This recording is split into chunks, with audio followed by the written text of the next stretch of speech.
ഇതാണ് സുബിര. ഇതാണ് കിങ്ങണി.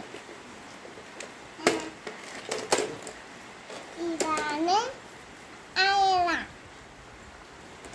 ഇതാണ് ആമി. ഇതാണ് സ്വന്ന കച്ചുന് ഒത്തിരി ഇഷ്ടം. ഈ വീഡിയോ ഇഷ്ടമായി ലൈക്ക് ചെയ്യണേ.